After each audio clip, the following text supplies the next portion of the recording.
Hi guys, a few weeks ago you saw me putting a new roof on this summer house. I'm not sure when I'm going to get to put that video up, but you may have already seen it. Anyway, what we need to do now is we need to sort out the rest of the garden. This garden's going to be completely revamped. It's been neglected over the last few years, and we need to get it all sorted. So I'll show you around now.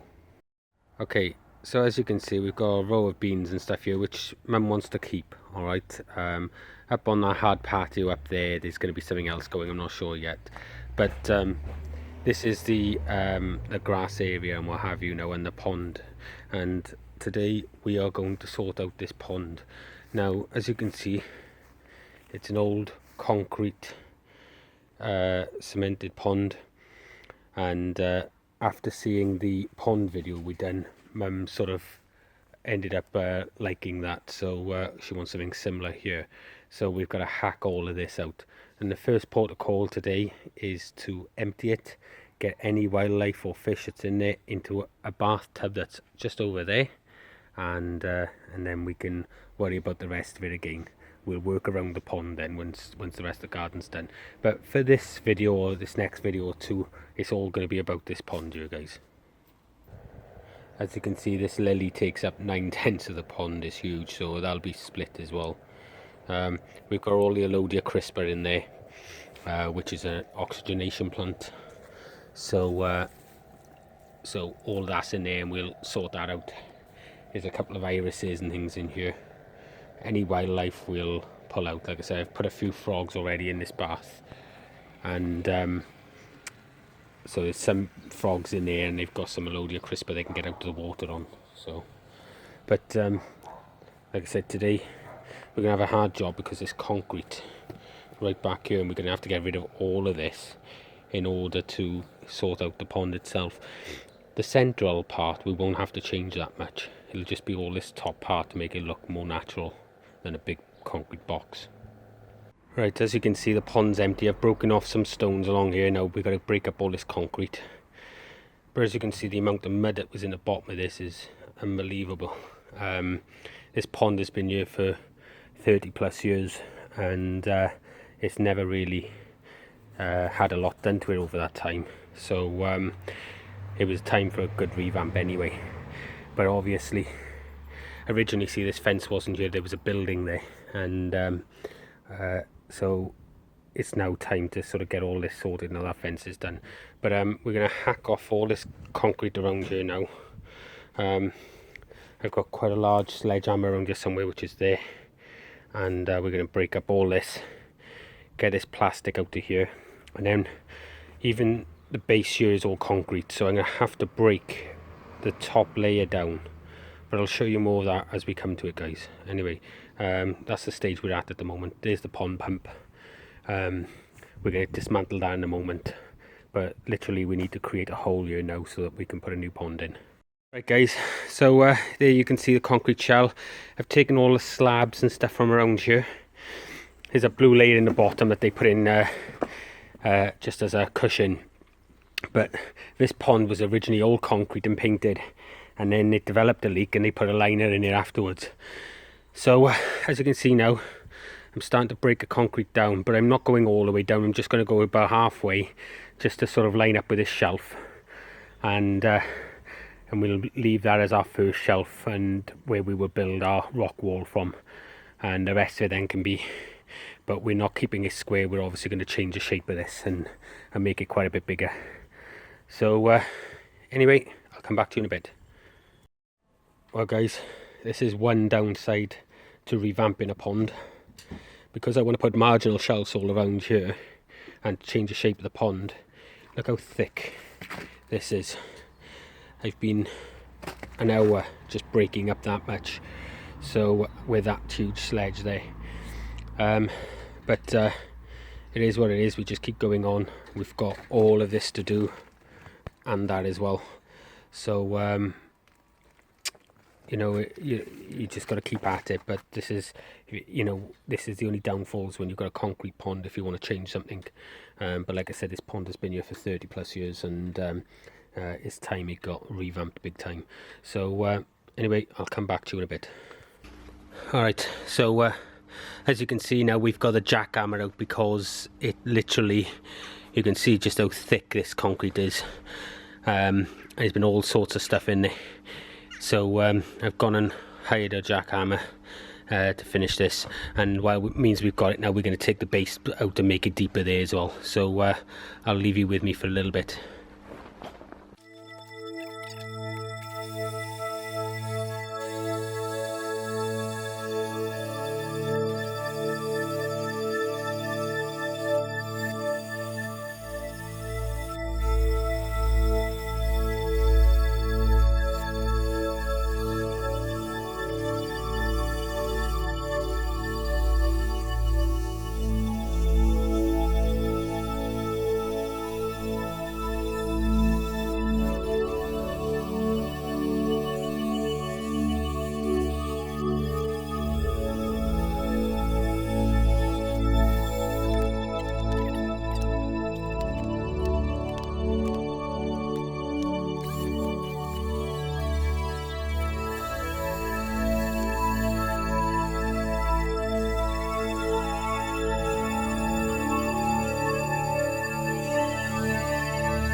So the reason for a lot of this being so hard is they've buried wire and all sorts. They're trying to reinforce it.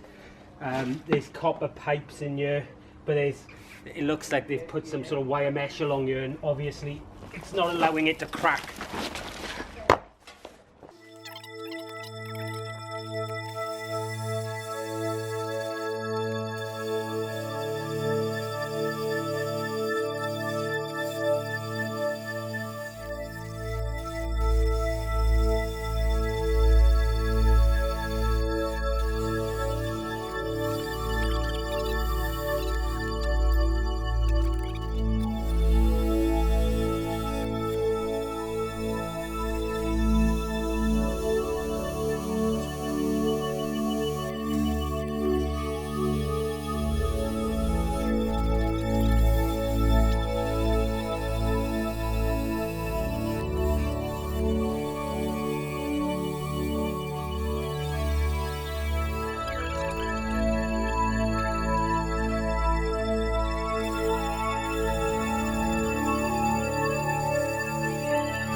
Alright guys, so I finally jackhammered that off, and we've also taken most of that shelf away. Just got to dig it down now. Now we're digging this out so that we got really wide marginal shelves, and we're going to do this very similar to the last pond. We're going to use the central part as the main drop, but like in the other pond I done, I'm going to dig out that bottom here while we got the jackhammer here. So I'm going to take the concrete out to the bottom there and dig that down a bit deeper. So what we need to do now is keep digging this out flat, so we got flat shelves right around, and then we can dig out that central bit. We need to remove all of this rubbish from the back here now, and then we'll end up putting a waterfall and a hibernaculum in that area, and we'll explain how to do that later in maybe another episode. But so like anything else guys, it's got to get worse before it gets better, and we're just cracking on now. We're getting these big white shelves sorted, and we'll go from there. I'll come back to you in a bit. Right, so as you can see now, we got a very large hole and very wide shelves. This won't be the finished size, but I've dug out the soil away from where the concrete was and everything else, just to make my life easier when I'm building the rock wall. We've taken it down about 10 inches more, so we've got a nice deep shelf, but we're going to cut out this section there tomorrow and make that deeper as well, and then I'll dig all of this away so that it's the same level as the rest of the garden, and then I can then start building the rock, putting the liner in, building the rock wall and stuff like we did in the other pond. Over in that corner we're going to build a hibernaculum and a waterfall. Mum's decided to use the old pond pump, which you'll see right over there. There's a pond pump there, look, and Mum's decided she wants to reuse that, and we'll be using that then to feed the waterfall. We'll have it coming off one corner and we'll take it up there, and it'll trickle all the way back down into the pond, and obviously, but like I said, this is massive. This hole is about 14 foot by about, I don't know, 10 feet, something like that, maybe a bit more. It is a large hole, but like I said, things got to get worse before they can get better. Now all this grass and stuff is coming up because Mum's going to have like a paving put in along here, which will help with plantings and stuff, because we're going to build the top of it with big huge slabs like we did in the other pond, and we're going to plant in between those. So once that's all planted up, she can then get the block paving or whatever she's having put down, and any other soil in between that and the slabs can be all planted up, so it'll look nice. But anyway guys, that's it for the moment. Back tomorrow, so that's day one of the wreck. We stripped it down now to this, and tomorrow we'll continue.